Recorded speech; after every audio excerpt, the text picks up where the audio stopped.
En 2012, la Régie dignoise des eaux a poursuivi et amplifié sur son réseau le programme de renouvellement des conduites et des branchements d'eau potable et d'assainissement. Alors ce programme est un programme qui s'étale sur 3 ans pour un investissement de 10 millions d'euros, validé évidemment par le conseil d'exploitation et le conseil municipal.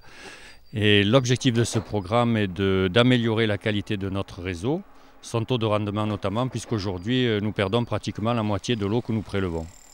Donc l'objectif est de réduire cette perte, évidemment de réduire les rejets, de protéger le milieu ambiant et d'améliorer la qualité de service à nos usagers. 4 millions d'euros ont été dégagés pour renouveler et réhabiliter 5,5 km de réseau d'eau et plus de 4 km de réseau d'assainissement des eaux usées. Les travaux se poursuivront en 2013 pour notamment réhabiliter la conduite d'adduction d'eau potable de Marcoux, créée il y a plus de 90 ans et qui assure l'unique desserte en eau de presque la totalité de la ville. Tenir la ville propre, une préoccupation constante de la municipalité année après année. Pour les 18 agents du service voirie et balayage, le travail n'est pas simple. Les bienvenus pour les aider, 2 nouvelles machines. D'abord une nouvelle balayeuse, elle prend la place de l'ancienne qui comptait des milliers d'heures de travail et des ennuis mécaniques constants dus à son grand âge, 20 ans. Plus efficace et performante, cette acquisition répond à un besoin de propreté urbaine. Ensuite, les gloutons, 2 appareils électriques qui portent bien leur nom, ils sévissent partout, derrière les bacs à fleurs, sur les trottoirs, etc. Hélas, malgré leur rendement, ces machines ne règlent pas le problème récurrent des incivilités.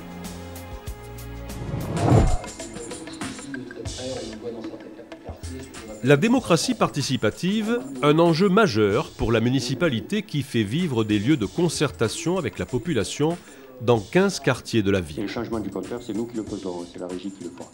Pour ce faire, la mise en place de référents par quartier permet de tenir des réunions où chacun peut s'exprimer et échanger en présence d'élus et de techniciens de la ville.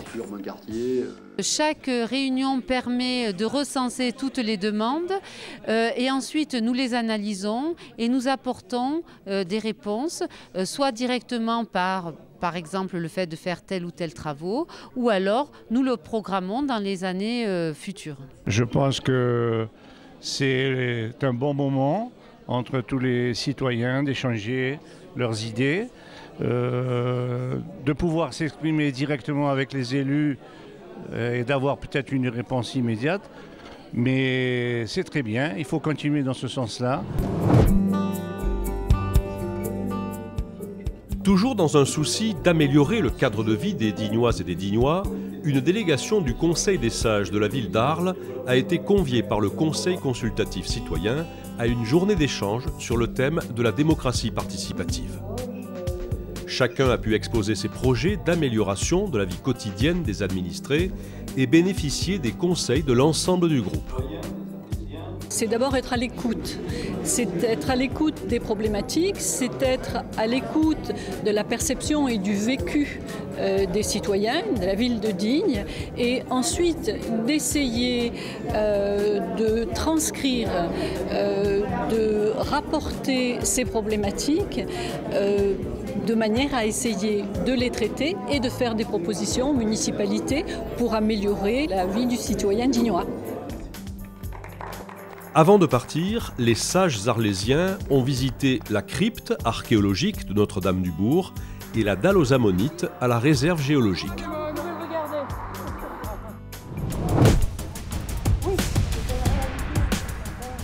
À l'initiative du Centre communal d'action sociale, les élus ont rencontré les associations dignoises qui interviennent dans le champ social sur les terrains notamment de la précarité, du handicap, des personnes âgées, entre autres.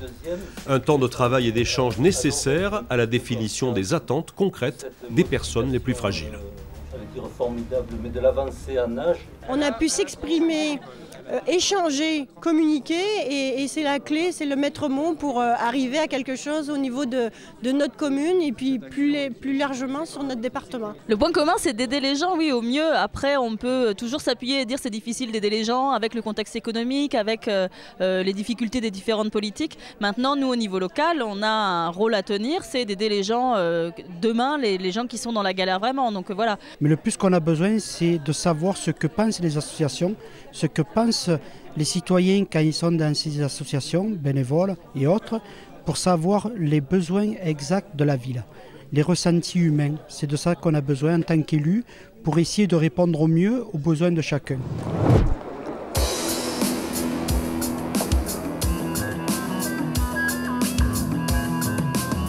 Un palais des congrès transformé en palais de l'emploi pour accueillir le 7e forum Provence Contact Emploi.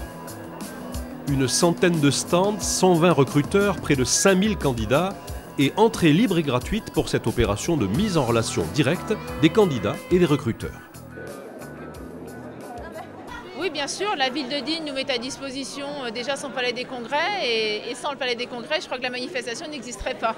Ce forum, c'est la concrétisation de tout le travail de notre équipe, c'est la mise en relation entre l'offre et la demande et on essaye de tout faire pour qu'on ait vraiment les meilleurs candidats, les meilleurs profils qui rencontrent les entreprises qui correspondent vraiment. Je suis heureux que le Conseil général des Alpes de Provence ait choisi Digne. Bon, ça permet évidemment aux employeurs de rentrer en relation avec nos demandeurs d'emploi qui sont dans notre région, comme partout un petit peu en France, fort nombreux, trop nombreux. En tout, quelques 1500 postes proposés, une opportunité unique de lutter contre le chômage dans notre région.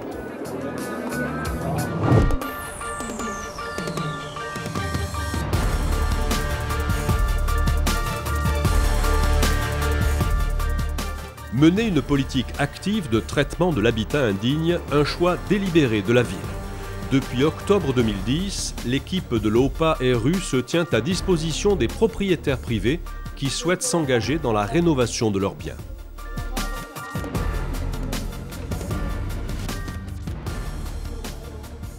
C'est vrai qu'aujourd'hui, les élus de la ville veulent faire la démonstration qu'après une année, eh bien, l'OPH a bien pris, les gens y croient, les propriétaires y croient. Et aujourd'hui, on a à la fois des propriétaires qui avaient du patrimoine qui s'engagent, mais on a aussi de nouveaux propriétaires qui viennent et qui sont prêts à faire le pari qu'investir en centre-ville, c'est intéressant et ça plaira à beaucoup de futurs locataires.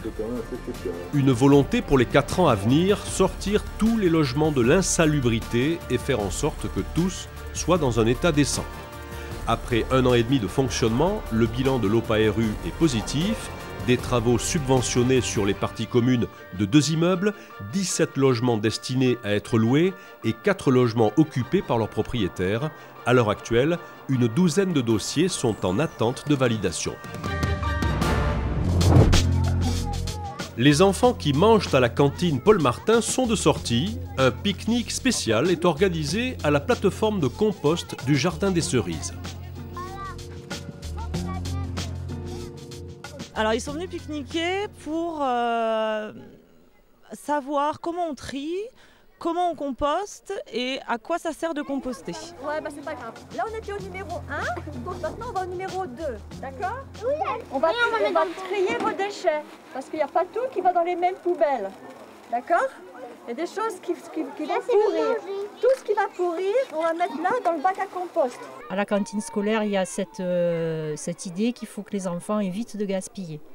C'est une chose importante. Ensuite, ce qui reste dans l'assiette, les enfants commencent à comprendre maintenant que ça peut être trié en fonction du fait que ce soit recyclable ou pas.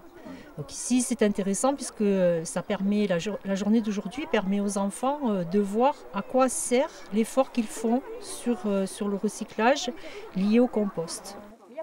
Donc en fait, celui-là, il est bon pour le compost.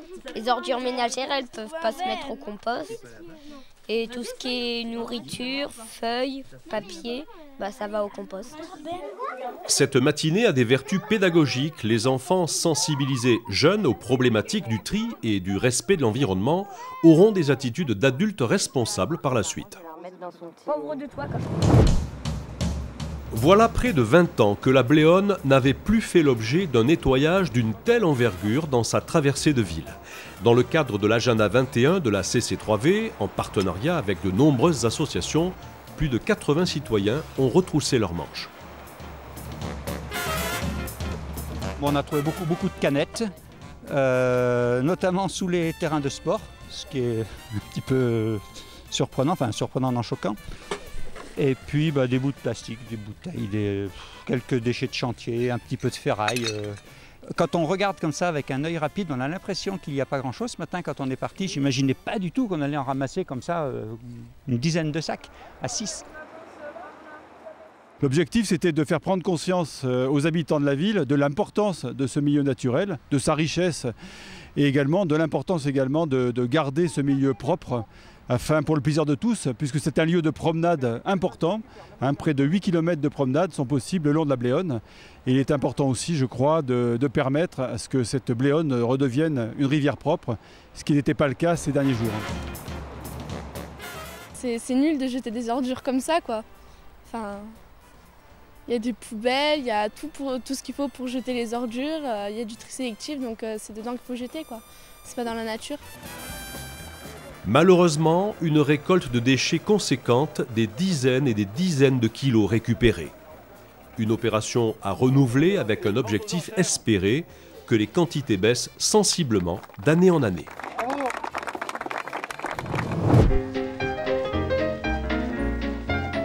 Après l'opération Bléone propre, une soixantaine de courageux ont décidé d'enfourcher leur bicyclette pour faire la promotion de la pratique du vélo dans la cité. Montrer qu'il y a d'autres façons de se déplacer, c'est plus écologique le vélo, donc il y a beaucoup cet aspect-là aussi. Puis ça fait du bien à la santé, au psychisme. Il y a beaucoup d'avantages au vélo. Plus ou moins appréciée par les automobilistes, cette manifestation conviviale à deux roues a permis de rappeler qu'il est nécessaire de coexister et que oui, on peut se passer de la voiture pour les déplacements en centre-ville.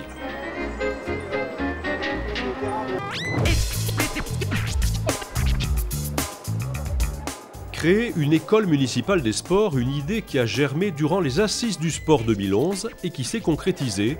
Chaque semaine, le mercredi matin, une quarantaine de pitchouns sont accueillis et encadrés par des éducateurs.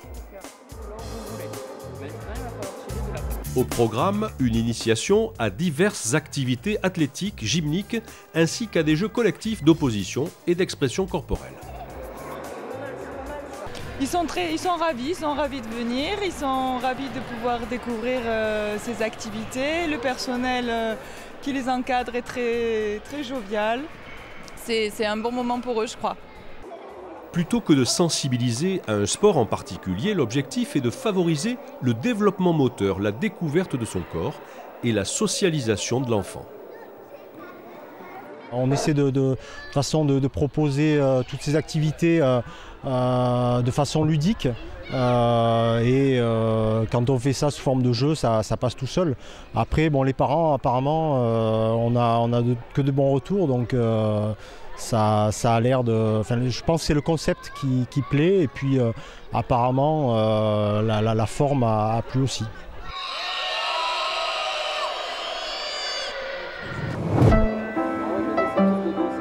50 ans, le rapprochement avec la ville allemande de Bad Mergentheim, c'est avant tout une histoire d'amitié qui dure depuis 1962, malgré les difficultés politiques rencontrées aujourd'hui par l'Europe.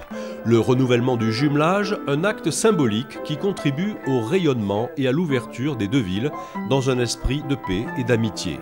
Cet attachement aux libertés, à l'esprit de tolérance et de solidarité, les Dignoises et les Dignois le partagent aussi notamment avec leurs amis italiens de Borgo Manero et les citoyens de la ville japonaise de Kamaishi.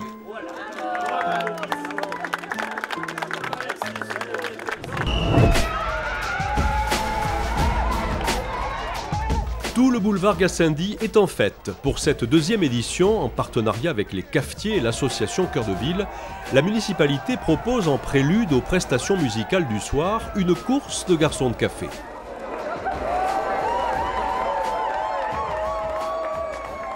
C'est ça, dès qu'on fait quelque chose, qu'on communique, les gens sont présents, on voit qu'il y avait beaucoup de bonne humeur, c'était très sympathique.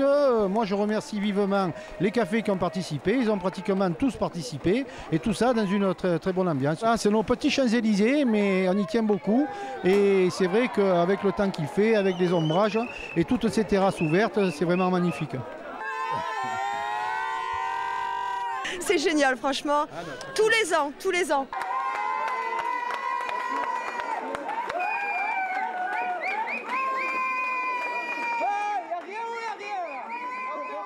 Je suis très heureux de voir qu'il y ait autant de monde sur le boulevard et dans le centre-ville pour assister à cette course des garçons café. J'espère que ça va continuer dans la soirée et qu'il y aura autant de monde ce soir à écouter nos musiciens, à venir déguster nos plats dans tous nos restaurants et surtout à profiter des boutiques qui seront ouvertes. Paris gagné cette année encore, des terrasses pleines et une belle soirée festive au son de divers styles musicaux.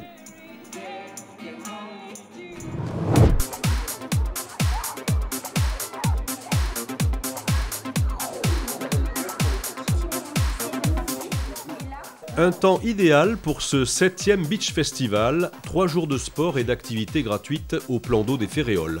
L'occasion pour toutes et tous de découvrir la pratique sportive et d'y prendre goût. Plus de 500 personnes ont pu toucher à une vingtaine de sports proposés par les associations, tir à l'arc, baptême de plongée, beach volley, entre autres. Une belle réussite pour cette édition qui s'est terminée en beauté avec les démonstrations de water jump proposées par des sportifs de haut niveau.